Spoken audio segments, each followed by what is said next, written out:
My name is Emily Johnson. I've been married for 5 years and have a 3-year-old daughter. My husband, Ken, is dedicated to his work and never takes a day off, even when he's feeling under the weather. Thanks to him, we're able to live a peaceful life. I have a sister who's 3 years younger than me. She got married about 3 years ago, but they had trouble having children for a while. Both my husband and I were worried about her as she seemed a bit down. Then, she shared the news that she was pregnant. From that point on, my husband and I supported her throughout her pregnancy. When we heard the baby was born, we went to the hospital. Her husband, Steve, was there too, looking overjoyed. "Oh, where's the baby?" That was the first thing my husband said as we entered the room. Indeed, there was no baby beside my sister. That's right. The hospital staff takes care of the baby in the nursery, thinking the mom might be exhausted. They only bring the baby for feeding times, she explained. Wow, that sounds convenient. The food is great, and they take care of everything. I'm really glad we chose this hospital. Maybe I should have our second child here too. Wait, you're planning to have another baby? Well, I don't want our child to be an only child, I replied, looking at my husband. But he didn't seem to be listening. His attention was entirely on my sister. Samantha really did a great job. She carried the baby for 9 months, and I've seen how hard it was for her. I just feel nothing but gratitude. My sister's husband, Steve, is a business owner. Because of this, he's always been busy with work and couldn't take much care of my sister. It must have been so stressful for her, hardly ever seeing her husband despite having one. That's true. You were rarely by Samantha's side. I suddenly felt a bit surprised by these words.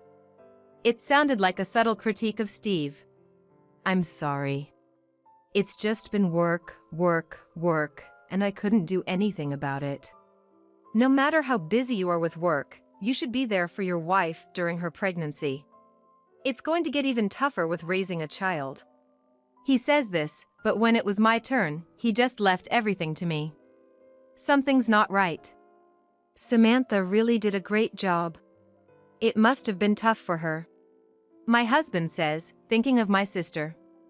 I appreciate his concern, but I can't help feeling uneasy. As we were talking, it was time for feeding, and the baby came out of the nursery. Everyone's eyes were on the baby, carried by the nurse. My husband smiled as he saw the baby. Steve did the same, but it seemed more than that. Why? He wasn't this happy when I gave birth. He didn't show such emotion, but now it's like he's seeing his own child. He didn't even show this much emotion for our own daughter, hardly coming to the hospital because of work. And when he did, it was long after the birth and he didn't visit again until we left the hospital. I thought, doesn't he want to see his own child, even if he's busy? While other moms had dads coming by every day, taking pictures of the kids and laughing together, in our house, that kind of scene was completely absent. But what about my husband now? He's acting almost like a husband to Samantha. Taking Steve's place even though Steve is right there. While watching my husband, I remembered something. It started long before I knew Samantha was pregnant. When Steve said he had to work late, so did my husband, and when Steve went on a business trip, so did my husband, always coincidentally at the same time. When both of our husbands were away on business trips, I suggested going out with Samantha, but she always declined, saying she was busy. Maybe she wanted to spend time chatting with friends without her husband around? I thought so. But my husband was unusually kind to me during these times. He would bring home sweets he normally wouldn't buy, and if I said my shoulders were sore, he would massage them. But it never went beyond a shoulder rub. I dismissed my suspicions as overthinking. But seeing the two of them in front of me brought them back. I kept repeating in my mind that something was off. Isn't he drinking well? My husband said. Samantha didn't try to hide and breastfed openly. Steve frowned at this sight. understandably not wanting to show his wife's breast to even his brother-in-law. But my husband looked on happily, quite naturally. Isn't it normal to feel embarrassed or look away? Am I the only one who thinks this way? My husband commented as he watched the baby drink milk. Is this child a boy or a girl? I realized I hadn't asked the gender. It's a boy. A boy, huh? He's gonna be a heartthrob when he grows up. My husband said, looking pleased. Did he want a boy that much? But at that moment, what slipped out of my mouth was, yeah. He looks just like you. Eh? The air felt like it froze. But it was my husband who broke the silence. Ridiculous! What are you saying? He can't look like me. Right, there's no way that could be. Really? I think they look very similar, especially around the eyes. No way! Don't say weird things. Oh, really? The two of them denied it outright, but they looked incredibly suspicious to me. Steve looked even more intently at the child's face, clearly deep in thought. After that, my husband's late returns continued. You're late often. What are you doing out there? With nothing but suspicion, I asked him. And he answered without any guilt. I go to see Samantha and the baby. Oh, aren't you busy with work? Yeah, I am. And you still find time to go there? You never helped with our child, always saying you had work. Our child is a girl. Samantha's is a boy. That's a big difference. He goes there because it's a boy? That's a strange reason. Aren't you tiring Samantha out by visiting so often? No way. She's always happy to see me. That Samantha? Don't speak ill of Samantha. My husband got surprisingly defensive. Still, I thought he wouldn't visit as often once Samantha was discharged. But that wasn't the case. He apparently went there almost every day. Did you go to see Samantha's baby again today? Yeah, I have to see him every day. They grow up so fast at this stage. But you never showed such interest in our own child's growth. Well, even if it's not my kid, it's my sister-in-law's, so it's natural to be interested. You're the weird one for not wanting to see him. Really? I still think you're going too often. Are you jealous? That's pathetic. It's strange not to want to see a child that my sister-in-law struggled to give birth to. As he justified his actions, I couldn't help but lose trust in him when I saw lipstick on his shirt and his pants worn inside out. He's cheating, isn't he? But who with? Is he saying he's going to Samantha's but meeting another woman? Or is the affair with Samantha herself? No, he couldn't be that monstrous, could he? Every angle I consider always leads back to suspicion about Samantha. I felt like I was losing my mind. That's when I got a call from Steve, Samantha's husband. Hey, Emily, can we talk? I need some time with you. His voice sounded serious, so I went to the agreed-upon place. Sorry to make you come all this way. I thought it would be bad if Ken were at your place. So, does Steve also have the same suspicions as me? The thing is, there's something odd about Samantha. Not just her, but Ken too. Ken too? What do you mean? Well, it's been happening since she was in the hospital, but after she got discharged, Ken's been coming over to our house. Every time I get home, he's there. At first, I was happy thinking he really cared for our child, but it feels like more than that. Like what? When I get home, I can feel a momentary distance between them, a kind of forced aloofness. I asked Samantha why Ken comes over every day, and she says it's just to see the baby. But when I follow Ken's gaze, it always lands on Samantha. I wouldn't mind if he really just loved the child and came to visit, but it doesn't feel that way. So Steve noticed too. I just listened without responding as Steve continued.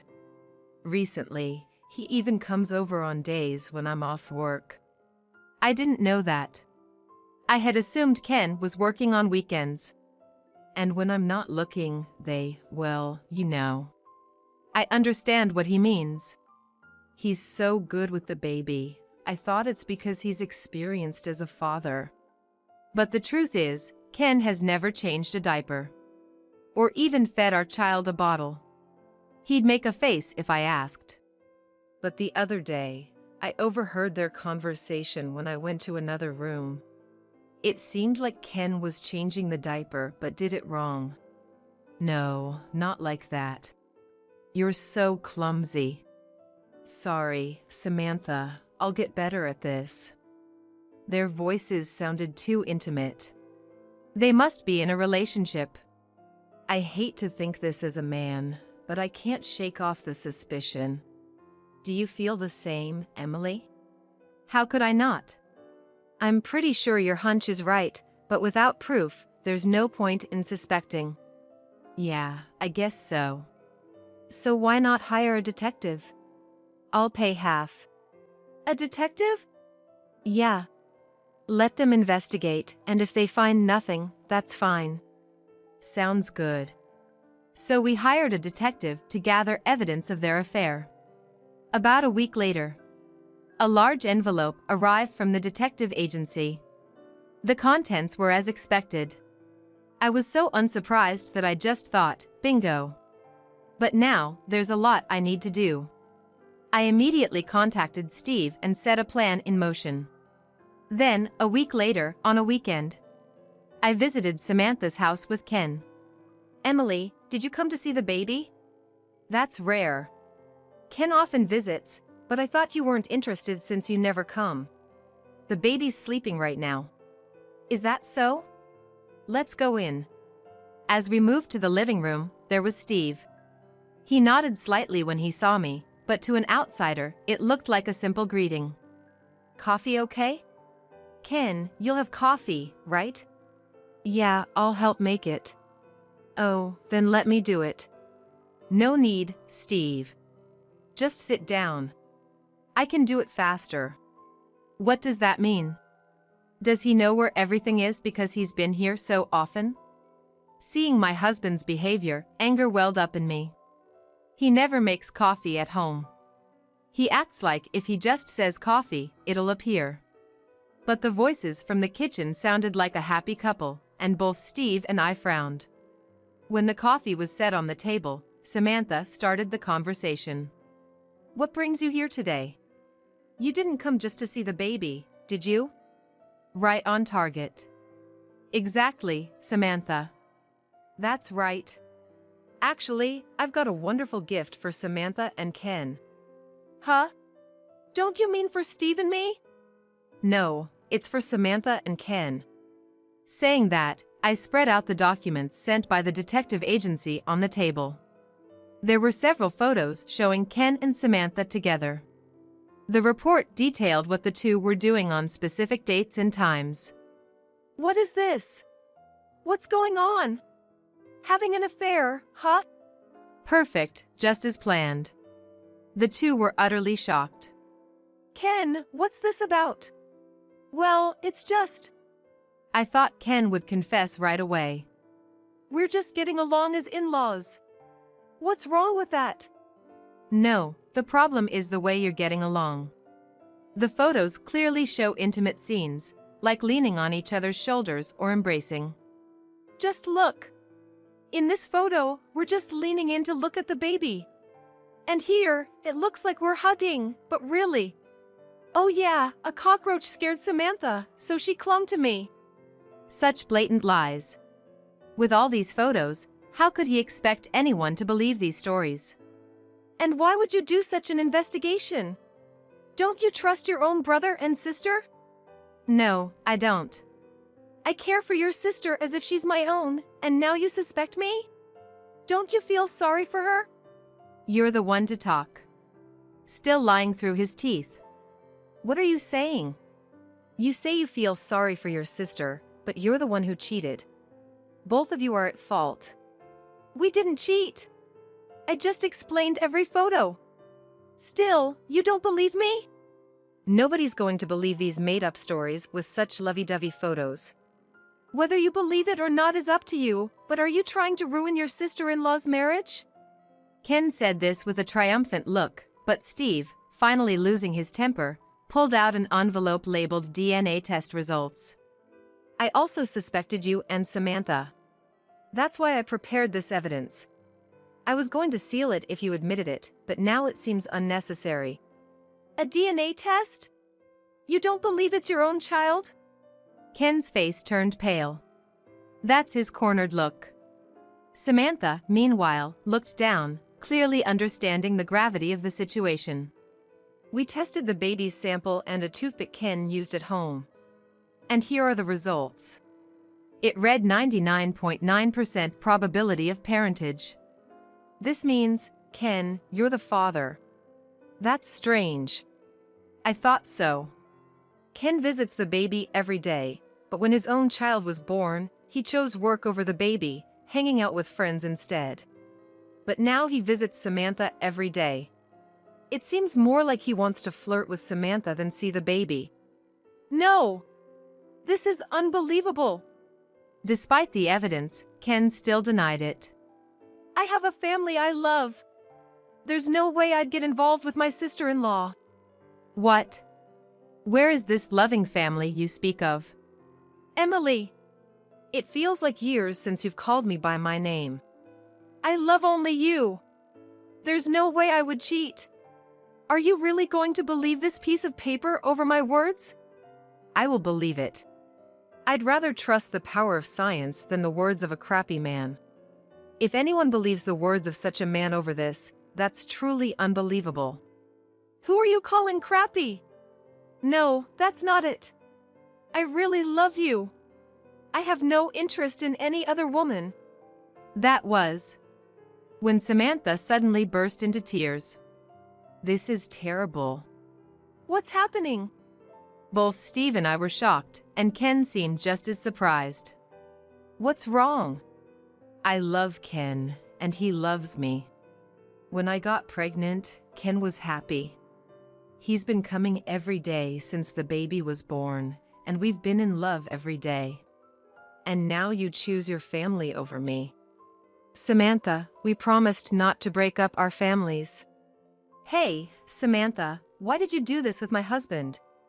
I've been struggling with not being able to have kids, and you and Ken were so kind to me.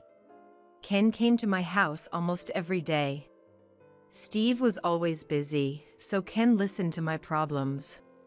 I realized he was the one I could truly trust, and that's when I gave myself to him. Yeah, I was so happy.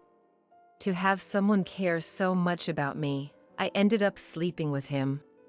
Yeah, I got caught in the hands of such a crappy guy. Yeah. I thought it was wrong and wanted to break it off, but our physical compatibility was too good, and I couldn't do it. Samantha seemed almost pleased as she spoke. Ken, listening, looked smug. What's with these two? So, what are you planning to do now? I believe in separating marriage and love. I want to continue my married life with Steve while dating Ken. Are you a monkey? A dog? Just an animal? Even if she's my sister, I can't just agree with such a story. Just pure foolishness. And what about you, Ken? When I turned to Ken, he was smiling happily. Ken shared the same view. For me, it's just a physical relationship with Samantha. Since we have kids together, I don't mind if we don't have a marital life anymore. Why not continue this relationship without divorcing? Wouldn't that make us all happy? Unbelievable, are their heads filled with flowers? Or maggots? This level of selfishness is almost refreshing. Steve seemed to share a similar view, only able to sigh. I definitely can't continue this relationship. I'm going to divorce. Steve agreed. Yeah, same here. I can't live with such a bitch. I'm divorcing too. Bitch? What do you mean? Oops, sorry, that just slipped out. But seriously, it's unreasonable to raise Ken's child with the money I earned. So, divorce is the only option. So, Ken, you can do whatever you want. I thought they'd be satisfied with this, but they both vehemently objected. I have no intention of divorcing. Huh? How am I supposed to live if we divorce? There it is. The epitome of selfishness. But that's true, isn't it? My salary is peanuts. I've been content with it because you, a high earner, were there. That's not true. You just depended on my salary because you hate dealing with people. Well, that's one way to put it. But if Samantha divorces Steve, her child will be fatherless. What are you talking about? The real father is right here. I don't want that. I don't want to marry Ken. I absolutely refuse to divorce Steve, who earns well, and I have no interest in low-income Ken. So, you dislike the idea of Ken prioritizing me, and you have no intention of marrying him. Such honest individuals. But I don't need to concern myself with the opinions of such self-centered people. I can't continue this relationship. Steve said that, placed the divorce papers on the table, and left the house. I did the same. I presented the prepared divorce papers. Sign these and submit them to the office. If you don't, I'll have to hire a lawyer. You can't afford a lawyer, but I can. No way! I'm not divorcing. I'm not divorcing either. If you think so, then fight it with a lawyer. Though I doubt you can. With that, I left Samantha's house, but the place I was returning to wasn't the home I shared with Ken. It was an apartment I rented immediately after receiving the detective's report. I had resolved to start a new life there with my child. After that, the two kept contacting me, causing a commotion. Finally, I hired a lawyer, and realizing they couldn't do anything, they signed the divorce papers. They probably thought that by signing, everything would end, and there would be no claims for compensation. But it's not that simple. Since I was cheated on, I wanted them to feel the same or greater pain. So, I demanded alimony and child support from Ken and compensation from Samantha. They cried a lot, but I didn't care. Steve settled by agreeing not to claim alimony in exchange for not paying child support. However, that was only towards Samantha. He claimed compensation from Ken. Samantha, unable to pay the compensation I demanded, went crying to Ken. Ken confidently assured her he'd handle it. As a result, they ended up with a huge debt. I watched as they borrowed money for both compensations from a consumer finance company and paid it. But the borrowed money had to be repaid, and they were in a dire financial situation. After the divorce, the two naturally started living together. However, with a nursing child, Samantha claimed she couldn't work, and Ken was the sole breadwinner, leading to a very difficult life. They struggled even to afford milk and diapers, and Samantha often nagged Ken to find a higher-paying job. But Ken, poor at socializing, valued interpersonal relationships over a career change. Get a part-time job if you're not going to switch jobs, Samantha would say to him daily. If I start doing part-time work, won't it affect my day job? If things stay like this, I won't even be able to produce breast milk. Then why don't you work? Emily, your sister, kept working even after having her child. Don't compare me with my sister. I've decided not to work while my child is young. A mother's presence is what's best for them. But if we don't have money, what are we supposed to do? That's why you should work. Their nightly arguments led to complaints from the neighbors. Due to this, they were unable to repay the money borrowed from consumer finance, and it eventually led to legal troubles. Neither could afford a lawyer, so they both turned to their parents for help. However, both sets of parents agreed that since they stayed together even after an affair, they should resolve their issues themselves. The daily battles continue, filled only with anger and resentment. As for me, I hit it off with Steve, my sister's ex-husband. We became good confidants and eventually realized we needed each other. Our relationship naturally developed, and we're now nurturing our feelings for one another. My daughter has grown fond of Steve too, and I'm considering living together with him in the future.